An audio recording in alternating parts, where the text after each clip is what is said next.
ವರ್ಷ 49 ರನ್ ನಿಮಗೆ ಇವತ್ತು ಏರಿಯಲ್ಲಿ 3 ದಿವಸದಿಂದ ಹೋರಾಟ ಜಾರಿಗೆ ಮತ್ತೆ ಕೂಡ ರೈತರು ತಮ್ಮ ಹೋರಾಟಕ್ಕೆ ಯಾವುದೇ ರೀತಿಯ ನಿಷ್ಪಕ್ಷವಾಗಿ ಹೋರಾಟ ಮಾಡ್ತಿದ್ರೆ ಕೂಡ ಕೆಲವೊಂದು ಜನರು ವಿವರಣೆಗಳು ಬೇರೆ ಬೇರೆ ರೀತಿಯಲ್ಲಿ ನೀಡ್ತಾ ಇದ್ದಾರೆ. ಆ ರೈತ ಹೋರಾಟಗಾರರು ಮುಖಂಡರು ಚಿನ್ನಪ್ಪ ಪೂಜಾರಿ ಅವರಾಯಿತು, ಅದೇ ರೀತಿ ಶಶಿಕಾಂತ್ ಗುರೂಜಿ ಅವರಾಯಿತು, ಹಲವಾರು ಕಮೆಂಟ್ಗಳು ಬರ್ತಾ ಇದ್ದಾರೆ. ಯಾವ ರೀತಿ ಕಮೆಂಟ್ಗಳಿದ್ರೆ ಅವ್ರ ಹೋರಾಟಕ್ಕಂತೂ ಬರಲ್ಲ, ಆ ಹೋರಾಟ ದೋರಿಸೋರಿಗೆ ಕೂಡ ಇದು ಮಾಡ್ತಾ ಇದ್ದಾರೆ.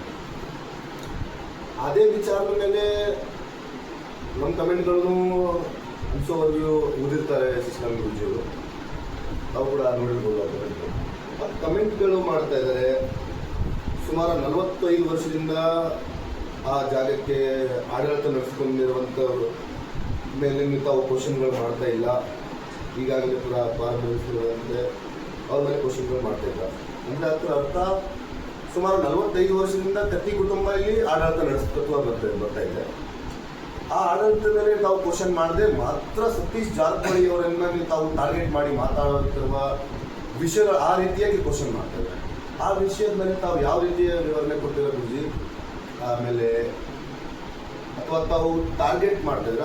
ಇನ್ನೊಂದು ಇಂಪಾರ್ಟೆಂಟ್ ಕ್ವಶನು,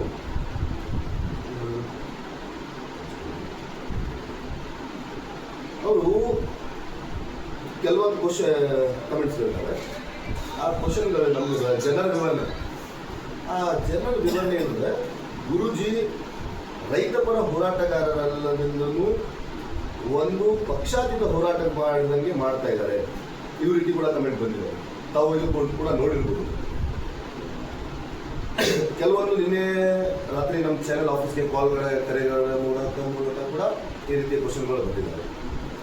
ಆ ವಿಷಯ ಮೇಲೆ ಇವತ್ತು ಪರ್ಸನಲ್ವಾಗಿ ಇವತ್ತು ಚರ್ಚೆ ಮಾಡೋ ವಿಷಯ ಬಂದಂತಂದ್ರೆ ಆ ವಿಷಯ ಮೇಲೆ ತಾವು ಯಾವ ರೀತಿ ಹೇಳಕ್ಕೆ ಬಯಸ್ತಿರೋದು? ಸರ್, ನಮ್ಮದು ಮೊದಲನೇದಾಗಿ ನಿಮ್ಮ ಮಾಧ್ಯಮಕ್ಕೆ ಧನ್ಯವಾದ ಸಲ್ಲಿಸ್ತೀನಿ. ನಮ್ಮದು ಪಕ್ಷಾತೀತ, ಧರ್ಮಾತೀತ, ಜಾತ್ಯತೀತವಾಗಿರ್ತಕ್ಕಂಥ ಹೋರಾಟ. ನಾವು ಏನಾದರೂ ಹೇಳಲಿಕ್ಕೆ ಹೋದರೂ ನೀರಾವರಿಗಾಗಿ ರೈತರ ಸಲುವಾಗಿ ನಾನು ಮಾತನಾಡ್ತೀನಿ ವಿನ ಯಾವುದೇ ಪಕ್ಷ, ಯಾವುದೇ ವ್ಯಕ್ತಿ, ಯಾವುದೋ ಒಂದು ಜಾತಿ, ಧರ್ಮ ಆಗಲಿ ಯಾರ ವಿರೋಧನಲ್ಲ, ನಾನು ಯಾರು ಬರೋಣಲ್ಲ. ಒಂದು ಸಣ್ಣ ಉದಾಹರಣೆಯನ್ನು ಕೊಡ್ತೀನಿ. ಜಗತ್ತಿನ ಶಿವನ ಸ್ವರೂಪಿಯಾಗಿ ಬಂದಿರತಕ್ಕಂಥ ಜಗದ್ಗುರು ಸಿದ್ಧಾರೂಢ ತಲೆ ಮ್ಯಾಗನ ಬೆಂಕಿ ಇಟ್ಟಿರ್ತಕ್ಕಂಥ ಜನ ನಾವು. ರಾಮಚಂದ್ರ ಪ್ರಭುಗಳನ್ನ ಬಿಟ್ಟಿಲ್ಲ. ಇವತ್ತು ನರೇಂದ್ರ ಮೋದಿ ದೇಶಕ್ಕೆ ಪ್ರಧಾನಿ ಆಗ್ಯಾರ, ಅರ್ಧ ಜನ ಅವರು ವಿರೋಧ ಮಾಡ್ತಾರೆ. ನಾವು ಹೋರಾಟ ಮಾಡ್ತಾ ಇದ್ದೀವಿ. ಹೋರಾಟ ಗುರೂಜಿ ಅವರು ಯಾವ ಉದ್ದೇಶಕ್ಕೆ ಮಾಡ್ತಾ ಇದ್ದಾರ, ಯಾರ ಬಗ್ಗೆ ಮಾತಾಡ್ತಾ ಇದ್ದಾರ, ಇದ್ರೊಳಗೆ ಅವ್ರು ಏನಾದರೂ ಸ್ವಾರ್ಥದವರು ಅಥವಾ ಚುನಾವಣೆ ನಿಲ್ಲವರದವರು ಅಥವಾ ರಾಜಕಾರಣ ಮಾಡೋರದವರು ಅಥವಾ ಮತ್ತೇನು ಹಣ ಮಾಡ್ಲಿಕ್ಕೆ ಬಂದರು, ಇದೆಲ್ಲವನ್ನ ನೀವು ಪರಾಮರ್ಶೆ ಮಾಡಬೇಕು. ಗುರೂಜಿ ಅವರು 14 ವರ್ಷದಿಂದ ಹೋರಾಟ ಮಾಡ್ತಾ ಇದ್ದಾರೆ. ಎಲ್ಲಾದರೂ ₹1 ಹೋರಾಟಕ್ಕಾಗಿ ಕೇಳಿದಾರೋ ಅಥವಾ ಲಾಭಕ್ಕಾಗಿ, ಸ್ವಾರ್ಥಕ್ಕಾಗಿ ಯಾರ ಹತ್ರ ಕೈ ಒಡ್ಡಿದಾರೋ? ಗುರೂಜಿ ₹10 ಸಾಲ ಮಾಡ್ಕೊಂಡಿದ್ದಾರೆ ಅಂತ ಯಾರ ಹತ್ರ ₹10 ಕೇಳಿಲ್ಲ.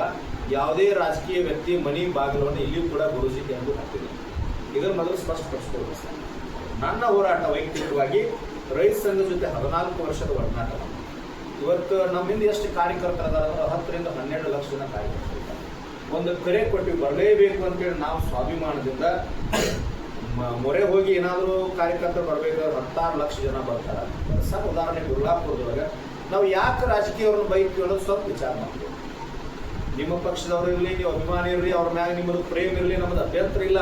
ನೀವು ಅವ್ರ ಜೊತೆನೇ ಇರಿ, ನಾವು ನಮ್ಮ ಜೊತೆ ಬರಲಿ ಅಂತ ನಾವು ಹೇಳ್ತಾ ಇಲ್ಲ. ಆದ್ರೆ ಗುರೂಜಿ ಯಾಕೆ ಬೈತಾ ಇದ್ದಾರೆ? ಗುರೂಜಿಗೆ ಏನಾದರೂ 1 ಎಕರೆ ಹೊಲ ಇದೆಯಾ? ಹುಕ್ಕೇರಿ ತಾಲೂಕಿಗೆ ನೀರಾವರಿ ಆದ್ರೆ ಗುರೂಜಿಗೆ ಏನಾದರೂ ನೀರು ಬರ್ತದೆ? ರಾಮದುರ್ಗ ತಾಲೂಕಿಗೆ ನೀರಾವರಿ ಗುರೂಜಿ ಬರ್ತದೆ? 1800 ಕೋಟಿ 31 ಜಿಲ್ಲೆಗಳ ರೈತರಿಗೆ ಕಬ್ಬಿನ ₹3,300 ಲಾಭ ಆಯಿತು. ₹300 ಲಾಭ ಅಂದ್ರೆ 1800 ಕೋಟಿ. ಅದು ಸರ್ಕಾರ 300 ಕೋಟಿ ಕೊಡ್ತು. ಎಷ್ಟು ಲಾಭ ಆಗ್ತದೆ ಸರ್? 1500 ಕೋಟಿ ಫ್ಯಾಕ್ಟ್ರಿ ಅವ್ರ ಕಡೆ ಕಸ್ಕೊಂಡಿವಿ. ಎಂದೂ ಕೂಡ ಆ ಹೋರಾಟ ನಾ ಮಾಡೀನಿ, ನನ್ನಿಂದ ಆಯ್ತು, ನಾನು ಬೆಲೆ ಕೊಡಿಸಿನಿ ಅಂತ ಎಂದೂ ಹೇಳಿಲ್ಲ. ಅತನಿ ಶಿವಗಳು ಇಂಚಿಗೇರಿ ಮಾಡಿದ ಎಲ್ಲ ಗುರುಗಳ ಆಶೀರ್ವಾದ ಜನರು ಸಿಕ್ಕದ ಅಂತ ಹೇಳ್ತೀನಿ. ನಾ ಅಂತ ಎಂದೂ ಅಂದಿಲ್ಲ. ಇಂಥ ವ್ಯಕ್ತಿಗೆ ನೀವು ಚರ್ಚೆ ಮಾಡುವಾಗ 1000 ಸಾರಿ ಯೋಚನೆ ಮಾಡಬೇಕು. ನಾನೇನು ಜಿಲ್ಲಾ ಉಸ್ತುವಾರಿ ಸಚಿವರು ಎದುರು ಹೋಗಿ ಚುನಾವಣೆ ನಿಲ್ತಾ ಇದ್ದೀನಿ? ನನ್ನ ಹತ್ರ ಸಾಮರ್ಥ್ಯ ಇಲ್ಲ. ಸಾಮರ್ಥ್ಯ ಅಂದ್ರೆ ಗಟ್ಟಿತನ ಇಲ್ಲ ಅಂತಲ್ಲ, ನನ್ನ ಹತ್ರ ಹಣ ಇಲ್ಲ, ನನಗೆ ಸುಳ್ಳು ಹೇಳಿಕ್ ಬರೋದಿಲ್ಲ, ಮೋಸ ಮಾಡ್ಲಿಕ್ಕೆ ಬರೋದು, ಇದ್ದದ್ದು ನೇರ ಹೇಳ್ತೀನಿ. ಆಮೇಲೆ ML ಆದ್ರೆ ಕಮಿಷನ್ ತಿನ್ಬೇಕು, ನಾನು ₹1 ಯಾರು ತಿನ್ನೋನಲ್ಲ, ಸುಳ್ಳು ಹೇಳಬೇಕು. ಮಾಡಬೇಕು, ಮೋಸ ಮಾಡಬೇಕು, ಕಮಿಷನ್ ತಿನ್ಬೇಕು, ಅದೆಲ್ಲ ನನಗೆ ಬರೋಂಗಿಲ್ಲ. ನನಗೆ ಏನದ ಅಂದ್ರೆ ನೇರವಾಗಿ ಮಾತನಾಡ್ತಕ್ಕಂಥ ಸಾಮರ್ಥ್ಯವನ್ನು ಗುರು ಕೊಟ್ಟಾರ, ಜನ ಕೊಟ್ಟಾರ, ರೈತರು ಕೊಟ್ಟಾರ. ಅದನ್ನು ಮಾತಾಡವ. ನಾನು ಯಾವುದೇ ಕ್ಷೇತ್ರ, ಯಾವುದೇ ಒಂದು ಭಾಗ ಇರಲಿ, ಅಲ್ಲಿ ರೈತಗನ್ನೇ ಆಯ್ತು ಅಂದ್ರೆ ರಾಯಚೂರು ಗುಲ್ಬರ್ಗ ಬರ್ಬೇಕು ಹೋಗ್ತೀನಿ ಸರ್, ಮಂಡ್ಯ ಮೈಸೂರು ತುಮಕೂರು ಹೋಗ್ತೀನಿ. ಮತ್ತು ಅಲ್ಲಿ ರಾಜಕಾರಣಿಗಳನ್ನು ಬೇದಾಗ ಅವ್ರನ್ನೂ ಟಾರ್ಗೆಟ್ ಅಂದ್ರೆ ಎಷ್ಟು ಟಾರ್ಗೆಟ್? 224 ಜನ MLA ಗಳಿದ್ದೀರಿ, ನಿಮ್ಮನ್ನ ಯಾಕೆ ಟಾರ್ಗೆಟ್ ಮಾಡಲಿಲ್ಲ? ಇಲ್ಲ, ಈ ಕ್ವಶನ್ಗಳು ನಮ್ಮ ಮಾಧ್ಯಮದ್ದು ಅಲ್ಲ, ನಮಗೆ ಮಾಧ್ಯಮಕ್ಕೆ ಮೆಸೇಜ್ಗಳು ಬಂದಿರೋದು. ನಮ್ಮ ಇನ್ಸ್ಟಾ ಅಕೌಂಟ್, ಮಾಧ್ಯಮ ಇನ್ಸ್ಟಾ ಅಕೌಂಟ್ಗೆ ತಾವು ನೋಡಿರ್ಬೋದು, ಹಲವಾರು ವಿಡಿಯೋಸ್ಗಳು ಪೋಸ್ಟ್ ಆಗಿದ್ದಾವೆ. ನಮ್ಮ ಈ ನಮ್ಮ ನಿನ್ನೆಯ ಚಳವಳಿಗೆ, ಮೊನ್ನೆಯ ಚಳವಳಿಗೆ, ಇವತ್ತಿನ ಚಳವಳಿಗೆ ಹಲವಾರು ಪೋಸ್ಟಿಂಗ್ಗಳಾಗಿರೋದು. ಆ ಪೋಸ್ಟಿಂಗ್ಗಳಲ್ಲಿ ಪ್ರತಿ ಒಂದು ಪೋಸ್ಟ್ಗಳಲ್ಲಿನೂ ನಾವು ಒಟ್ಟು ನೋಡಿದಾಗ ಸುಮಾರು ಕ್ವಶನ್ಸ್ಗಳು ಟಫ್ ಅಂಡ್ ಟಫ್ ಬರ್ತಾ ಇದೆ. ಆ ಕಾರಣಕ್ಕೆ ನಾವು ಕೂಡ ಚರ್ಚೆ ಮಾಡೋಣ ಹೊರತು ಇದು ನಮ್ಮ ಮಾಧ್ಯಮದ ಯಾವುದೇ ರೀತಿಯ ಕ್ವಶನ್ಗಳಲ್ಲ, ಇದು ಜನರ ವಿವರಣೆ. ಆ ವಿವರಣೆಗೆ ನಾವು ಸರ್, ಈಗ ಬಹಳಷ್ಟು ಜನ ರಾಜಕೀಯ ಮುಖಂಡರು ಯಾರ್ಯಾರ ಹೆಸರು ಹೇಳ್ತಾ ಇದ್ದೀರಲ್ಲ, ಇವರು ಫೇಸ್ಬುಕ್ನೊಳಗ ಇವರು ಡೈಲಿ ಕಾರ್ಯಕ್ರಮ ಮಾಡಿದ, ಸರ್ಕಾರದ ಕಾರ್ಯಕ್ರಮ ಇರಲಿ, ಶಾಸಕರ ಕಾರ್ಯಕ್ರಮ ಇರಲಿ, ಇವರೆಲ್ಲಾದ್ರೂ ಕಾರ್ಯಕ್ರಮ ಮಾಡಿರ್ತಾರ, ನಿಮ್ಮ ಮಾಧ್ಯಮದ ಬಂದಿರ್ತಾರ. ನಾವು ಬಹಳ ಸೂಕ್ಷ್ಮ ಅಬ್ಸರ್ವೇಷನ್ ಮಾಡ್ತಾ ಇದ್ದೀವಿ. ಒಂದು 100 ಕಾಮೆಂಟ್ ಒಳಗೆ 50 ಅವ್ರಿಗೂ ನೆಗೆಟಿವ್ ಬಂದಿದೆ. ಸರ್, ನಾನು ಹೇಳ್ತೀನಿ, 100 ಒಳಗೆ ನೆಗೆಟಿವ್ 50 ಅವ್ರಿಗೆ ಹಾಕಿರ್ತಾರ. ಮತ್ತು ನಾವು ಹೋರಾಟ ಮಾಡ್ತಾ ಇದ್ದೀವಿ. ಹೋರಾಟ ಮಾಡಿದಾಗ ಈಗ ಯಾವ ಸರ್ಕಾರ ಇದೆ ರಾಜ್ಯದೊಳಗೆ? ಕಾಂಗ್ರೆಸ್ ಸರ್ಕಾರ ಇದೆ. ಅದು ಕಾಂಗ್ರೆಸ್ ಸರ್ಕಾರದ ನಮ್ಮ ಸರ್ಕಾರ. ಯಾಕಂದ್ರೆ ಈ ತಮ್ಮ ಬರೋದು, ಈ ರಾಜ್ಯದ ಒಬ್ಬ ಮುಖ್ಯಮಂತ್ರಿ ಇದ್ದಂಥವ್ರು ಅವ್ರು ಕಾಂಗ್ರೆಸ್ನಿಂದ ಆಶೆ ಬಂದಿರ್ಬೋದು, ಬಟ್ ಈ ರಾಜ್ಯಕ್ಕೆ ನಮ್ಮ ಮುಖ್ಯಮಂತ್ರಿ. ನಾವು ನೇರವಾಗಿ ಕೇಳ್ತೀವಿ, ಮುಖ್ಯಮಂತ್ರಿಯನ್ನು ಕೇಳಬೇಕು, ಜಿಲ್ಲಾ ಉಸ್ತುವಾರಿ ಅವ್ರನ್ನ ಕೇಳಬೇಕು, ಈ ಭಾಗದ ಶಾಸಕರನ್ನು ಕೇಳಬೇಕು. ನೀವಂದ್ರಿ 50 ವರ್ಷದಿಂದ ಅಧಿಕಾರ ಮಾಡ್ತಾ ಇಲ್ಲ, 40-50 ವರ್ಷದಲ್ಲಿ ಅವ್ರು ನೀರಾವರಿ ಮಾಡಿಲ್ಲ, ಅವ್ರು ಮಾಡಿದ್ರೆ ನಾವ್ಯಾಕೆ ಹೋರಾಟ ಮಾಡ್ತಾ ಇದ್ದೀವಿ? ಇವತ್ತು ನಾನು ಏನು ಹೇಳೀನಿ ಅಂತಂದ್ರೆ, ಈ ಭಾಗದ ಶಾಸಕರ ನೀರಾವರಿ ಅವರು ಕೆಲವೊಂದು ಕ್ವಶನ್ಗಳು ಈ ರೀತಿ ಇದ್ದಾರೆ. ಅವ್ರು 45 ವರ್ಷ 50 ವರ್ಷ ಆಡಳಿತ ನಡೆಸ್ಕೊಂಡಿದ್ದಾರೆ. ಅವ್ರು ಮಾಡಿರೋದೇ ಕ್ವಶನ್, ತಾವು ಅವರನ್ನ ಹೇಳಬೇಕಾಗಿರುವಂತ ಕ್ವಶನ್ಗಳು ಸತೀಶ್ ಜಾರಕಿಹೊಳಿ ಅವರಿಗೆ ಹೇಳ್ತಾರೆ ಎಂದು ಈ ರೀತಿಯಾಗಿ ತಮ್ಮ ಮೇಲೆ ಟೈಪ್ ಮಾಡ್ತಾ ಇದ್ದಾರೆ. ಯಾಕಂದ್ರೆ ತಾವು ಅವ್ರಿಗೆ ಟಾರ್ಗೆಟ್ ಮಾಡಿ ಮಾತಾಡ್ತಾ ಇದ್ದೀರಾ ಅಥವಾ ಇವರೊಂದಿಗೆ ಕೂಡಿ ಮಾಡ್ತಾ ಇದ್ದೀರಾ? ಅವ್ರ ಕ್ವಶನ್ಗಳು ಇದು ಮಾಧ್ಯಮ ಕ್ವಶನ್ಗಳಲ್ಲ, ಇವು ಜನರ ಬಂದಿರುವಂತಹ ಕ್ವಶನ್ಗಳು. ಸರ್, ಈಗ ಇಲ್ಲಿ ಹುಕ್ಕೇರಿ ತಾಲೂಕಿನೊಳಗೆ ವಿರೋಧ ಪಕ್ಷದಾಗ ಅವ್ರು ಅದಾರ, ಆಡಳಿತ ಪಕ್ಷದಾಗ ಅವ್ರ ಮ್ಯಾಗ ಅದಾರ. ಈಗ ಅವ್ರ ಜೊತೆ ಇವ್ರ ಜೊತೆ ಸೇರ್ಲಿಕ್ಕೆ ಮಠದಾಗ ಹೇಳ್ತಾರೆ, ಯಾವುದೇ ರಾಜಕೀಯ ವ್ಯಕ್ತಿ ಜೊತೆ ಮೊದಲನೇದಾಗಿ ನಂದು ಬಾಂಧವ್ಯ ಸರಿ ಇಲ್ಲ. ನಾವು ರಾಜಕಾರಣಿಗಳು ನಮ್ಮಿಲ್ಲ ಬಾಂಧವ್ಯ ಸರಿ ತಾವು ಹೇಳೋ ಪ್ರಕಾರ ಬಾಂಧವ್ಯಗಳು ಸರಿ ಇಲ್ಲ. ಜನರ ಕಮೆಂಟ್ ತಮ್ಮ ಬಾಂಧವ್ಯವನ್ನು ಕಟ್ಟುತ್ತಾ ಇದ್ದೀರಾ ಅಂತ. ಈಗ 45 ವರ್ಷ ಯಾವ MLA ರಾಜೀನಾಮೆ ಕೊಡಿ ಅಂತ ಯಾವ ವ್ಯಕ್ತಿ ಕೇಳ್ತಾನೆ ಸರ್?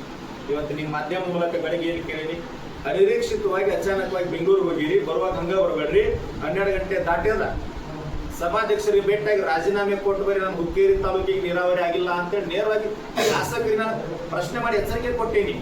ಮತ್ತು ಅವ್ರ ಶಾಸಕರು ನನಗೆ ಹಿಂಗಂತಾರ ಅಂತ ಅವ್ರು ಬಂದಿಲ್ಲ.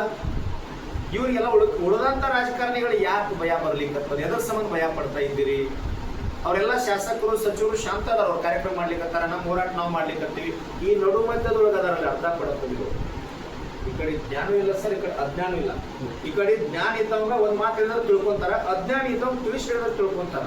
ಈ ಅರ್ಧಂಬರ್ಧ ಇರ್ತಾವಲ್ಲ, ಆ ಕಡೆ ಅರ್ಧ ಈ ಕಡೆ ಅರ್ಧ. ಇವತ್ತು ಕಾಂಗ್ರೆಸ್, ನಾಳೆ BJP, ನಾಳೆ JDS ಹಿಂಗ ಇರ್ತಾರಲ್ಲ, ಇವ್ರು ಕಾಮೆಂಟ್ ಹಾಕ್ತಾರಲ್ಲ, ಅದಕ್ಕೆಲ್ಲ ಲಕ್ಷ ಕೊಡಂಗಿಲ್ಲ. ಈಗ ನರೇಂದ್ರ ಮೋದಿ ಅವ್ರದ್ದು ನಾನು ಬಯೋಪಿಕ್ ವಿಚಾರ ಮಾಡುವಾಗ, ಅವ್ರ ಇನ್ಸ್ಟಾಗ್ರಾಮು ಫೇಸ್ಬುಕ್ ಎಲ್ಲ ನೋಡುವಾಗ ಏನಾಗ್ತಿರ್ತಂದ್ರೆ, 1000 ಕಾಮೆಂಟ್ ಇರ್ತಾವ, 900 ನೆಗೆಟಿವ್ ಇರ್ತಾವ. ನೀವು ಬೇಕಾದ್ರೆ ಚೆಕ್ ಮಾಡ್ಕೊಂಡು ನೋಡ್ರಿ. ಸಿದ್ದರಾಮಯ್ಯನವ್ರು ಮಾತಾಡಿರ್ತಾರೆ. ಇಲ್ಲ, ನಾವು ಪ್ರತಿ ಒಂದು ಕಮೆಂಟ್ಗಳು ಚೆಕ್ ಮಾಡ್ತೀವಿ, ಪ್ರತಿ ಒಂದು ವಿಡಿಯೋಗೆ ನಮ್ಗೆ ಕಮೆಂಟ್ ಬರ್ತಾರೆ. ಆದರೆ ಇನ್ನೂವರೆಗೆ ಈ ರೀತಿಯ ಕಮೆಂಟು ತಮ್ಮದು ಗುಲ್ಲಾಪುರದಲ್ಲಿ ನಾನು ಕವರೇಜ್ ಮಾಡಿದ್ದೀನಿ, ಅಲ್ಲಿ ಕೂಡ ಇನ್ನೊಂದಿಗೆ ಕಮೆಂಟ್ಗಳು ಬಂದಿಲ್ಲ. ಈ ರೀತಿ ಇವತ್ತು ಬಂದಿರುವಂಥ, ಇವತ್ತು ಬೆಳಗ್ಗೆ ಸುಮಾರು 4 ಗಂಟೆಯಿಂದ ಕಮೆಂಟ್ಗಳು ಬಂದಿರುವಂಥ ಕಮೆಂಟ್ಗಳು ಸಲುವಾಗಿ ತಮ್ಮ ಹತ್ರ ಪರ್ಸ್ನಲ್ಲಿ ವಿಚಾರಣೆ ಮಾಡೋ ಇದು ಘೋಷಣೆಗೆ ನಮ್ಮ ಚಾನೆಲ್ ವತಿಯಿಂದ ಕರೆ ಸರ್. ಈಗ ನಂದೇನು ವಿಚಾರ ಅದರಿ, ಈಗ ಹೇಳಿದ್ದಲ್ಲ ನಿಮಗೆ, ಸಿದ್ಧಾರೂಢ ಜಗತ್ತಿಗೆ ಉದ್ಧಾರ ಮಾಡ್ಲಿಕ್ಕೆ ಬಂದಂತ ಮಹಿಮೆ ಬಗ್ಗೆ ಜಗತ್ತು ಗುರುಗಳು ಅಂಥವ್ರ ತಲೆ ಮ್ಯಾಗ ಹುಬ್ಬಳ್ಳಿಗೆ ಬಂದ್ರೆ, ಹುಬ್ಬಳ್ಳಿ ಭಾಗದ ಜನ ಎಲ್ಲ ಸಿದ್ಧಾರೂಢ ಬೇನ ಅಂತಾರಂತ ತಲೆ ಮ್ಯಾಗನ ಬೆಂಕಿ ಕೂಡಿ ನಾವು ಇಲ್ಲಿ ಒಳ್ಳೇದು ಮಾಡಾಕತ್ತೀವಿ, ಏನು ಉದ್ದೇಶದ ಅಂತ ಜನ ತಿಳ್ಕೊಂಡ್ರೆ ಅವರು ಬಂದು ನಮ್ಮ ಜೊತೆ ಕುಂಡಿರ್ತಾರೆ. ಸ್ವಲ್ಪ ಬದಲಾವಣೆ ಕಾಲ ಬೇಕಾಗ್ತದೆ. ಆ ವಿರೋಧಿಗಳು ಇರ್ಬೇಕು, ನಮ್ಗೆ ಚಲೋ ಆಗ್ತದೆ. ಅವ್ರು ಎದಕ್ಕೆ ವಿರೋಧ ಮಾಡಾಕತ್ತಾರ ಅಂತ ಅವ್ರಿಗೆ ಗೊತ್ತಿಲ್ಲ. ನಮ್ಮ ನೀರಾವರಿ ಆಗಲಿ, ಹುಕ್ಕೇರಿ ತಾಲೂಕಿನ ಹೋರಾಟ ಆಗಲಿ, ನಾವು ಯಾವುದೇ ರಾಜಕೀಯ ವ್ಯಕ್ತಿ ಸಂಬಂಧ ಇಟ್ಕೊಂಡು ಮಾಡ್ತಾ ಇಲ್ಲ. ನಿನ್ನ MLA ಅವ್ರಿಗೆ ಬೈತಾ ಇದ್ದೆ, ಅವ್ರು ಬಂದು ಕುಂತು ಬೈದು ಬಿಟ್ಟಿರ್ಬೇಕು. ಮುಂದೆ ಬಂದು ಕೂತಾಗ ವ್ಯಕ್ತಿ ಯಾರು ಬೈತಾರೆ ಸರ್? ಅದೇ ಇವಾಗ ಜನರಲ್ಲಿ ಅದೇ ಆಗ್ತಾ ಇದೆ.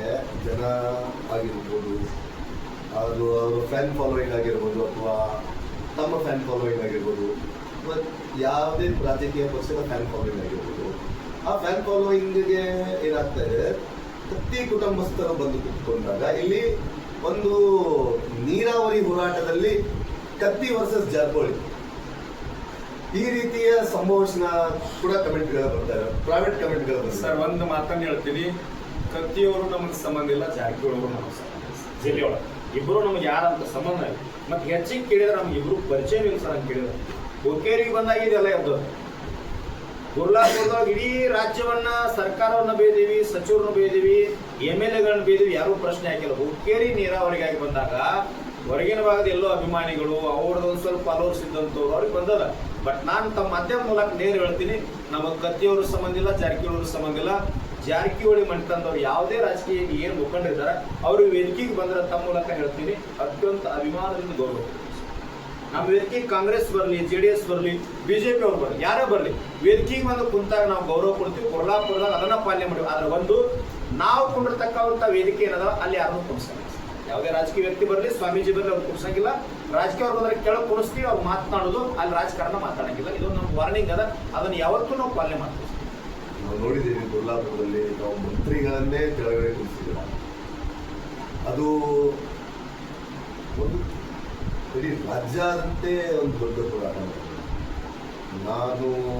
ನಾವು ನೋಡಿದಂಗೆ ಕರ್ನಾಟಕದಲ್ಲಿ ಅತಿ ದೊಡ್ಡ ಹೋರಾಟ, ಐತಿಹಾಸಿಕ ಹೋರಾಟ ಆಯಿತು ಗುರ್ಲಾಪುರ ಹೋರಾಟ. ತಮ್ಮ ನೇತೃತ್ವದಲ್ಲಿ, ಚುನಾವಣಾ ನೇತೃತ್ವದಲ್ಲಿ ಒಂದು ಐತಿಹಾಸಿಕ ಹೋರಾಟ.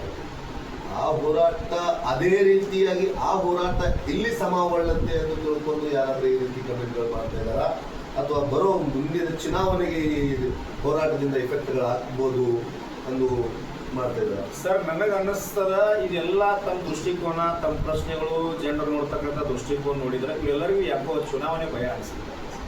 ನಾನು ತಮ್ಮಿಂದ ಅವ್ರಿಗೆ ವಿನಂತಿ ಮಾಡ್ಕೊಳ್ತೀನಿ, ಚುನಾವಣೆ ನಾನಂತರೂ ಮಾಡಂಗಿಲ್ಲ ಸರ್. ಅದಕ್ಕೆ ಕೇವಲ ಮನುಷ್ಯ ನಾವಲ್ಲ, ಹೇಳಿದ್ರಲ್ಲ ನೀವು, ನಾನೇನಿದ್ರು ನೇರ ಮಾತನಾಡೋ ಮನುಷ್ಯ, ಹೋರಾಟ ಮಾಡೋ ಮನುಷ್ಯ. ನೀವು ತಪ್ಪು ಮಾಡಿದ್ರೆ ನೇರವಾಗಿ ಬಂದು ಕೇಳುವಂಥ ಮನುಷ್ಯ. ಆ ಹೋರಾಟಕ್ಕಷ್ಟೇ ನಾನು ಸೀಮಿತ ಇರಲಿ. ಆಮೇಲೆ ನಾನೊಬ್ಬ ಸನ್ಯಾಸಿ, ನಾನು ಮಠ ಕಟ್ಟಿ ಏನೋ ಬೇರೆ ಸಾಧನೆ ಅದ. ನಿಮ್ಮ ಜೊತೆ ರಾಜಕೀಯ ಗುದ್ದಾಡಿಗೆ ನನಗೆ ಆಗೋದಿಲ್ಲ, ಸುಳ್ಳು ಹೇಳಿಕ್ ಬರೋದಿಲ್ಲ. ನಾನು ಹೋರಾಟ ಮಾತ್ರ 224 ಕ್ಷೇತ್ರ ಯಾವುದೇ ಜಿಲ್ಲೆಯೊಳಗೆ ಸಾಮಾನ್ಯ ರೈತರಿಗೂ ಕೂಡ ಅನ್ಯಾಯ ಆದ್ರೆ ನಾನು ಧ್ವನಿ ಹೇಳ್ತೀನಿ. ಅದು ನನ್ನ ಜನ್ಮ ಸಿದ್ಧಕ್ಕೂ ಅಂಬೇಡ್ಕರ್ ಪ್ರಕಾರ ನಾನು ಪಾಲನೆ ಮಾಡ್ತೀನಿ ಸರ್. ಚುನಾವಣೆ ಮಾಡ್ತಕ್ಕಂಥ ಈ ಕತ್ತಿಯವ್ರ ಕುಟುಂಬ, ಜಾರಕಿಹೊಳಿ ಕುಟುಂಬ ಅಂತ ಏನೋ ಹೇಳ್ತಾ ಇದ್ರು, ಇದು ಯಾವುದೋ ನಮಗೆ ಸಂಬಂಧ ಸರ್. ನಾಳೆ ಸತೀಶ್ ಜಾರಕಿಹೊಳಿ ಅವರು ನಮ್ಮ ವೇದಿಕೆಗೆ ಬಂದರು ಅಂತಂದ್ರೆ ಮೊದಲನೇದಾಗಿ ಮೈಕ್ ಹಿಡಿದವ್ರು ನಾನೇ ಸ್ವಾಗತ ಮಾಡ್ಕೊಳ್ತೀನಿ. ಬರಲಿ, ಕೊಂಡ್ರಲಿ, ಜವಾಬ್ದಾರಿ ತಗೊಳ್ಳಿ, ಅಭಿಮಾನದಿಂದ ಗೌರವ ಕೊಡ್ತೀವಿ ಸರ್. ಆದ್ರೆ ಒಂದು ಈ ಜಿಲ್ಲಾ ರಾಜಕಾರಣಿಗಳ ಮ್ಯಾಗ ಎಲ್ಲರೂ ಲಕ್ಷ ಇಟ್ಟು ಕೇಳ್ಕೊರಿ, ನಮ್ಗೆ ಯಾಕೆ ಸಿಟ್ಟದ ಅಂತಂದ್ರೆ 10 ಲಕ್ಷ ಜನ ಧರ್ಮ, ಜಾತಿ, ಪಂಥ, ಪಕ್ಷ, ಮೇಲು ಕೀಳು ಅಲ್ಲಾರ್ದ 31 ಜಿಲ್ಲೆಗಳ ಬೀದರ್ ಟು ಚಾಮರಾಜನಗರ ಮಠ ಎಲ್ಲರೂ ಬಂದು ರೋಡ್ ಮ್ಯಾಪ್ ಕುಂತಾಗ್ಲೂ ಸಹಿತ ಈ ಜಿಲ್ಲೆಯ ರಾಜಕಾರಣಿಗಳು ಯಾರೂ ಬರಲಿಲ್ಲ. ಅದಕ್ಕಾಗಿ ನಮಗೆ ಸಿಗ್ತದೆ. ಇದು ಬಿಟ್ಟರೆ ನಮ್ಗೆ ಯಾವುದೂ ದೇಶ ಇಲ್ಲ. ಧನ್ಯವಾದಗಳು. ಈ ವಿಷಯಗಳ ಮೇಲೆ ಇಕ್ಕಟ್ಟು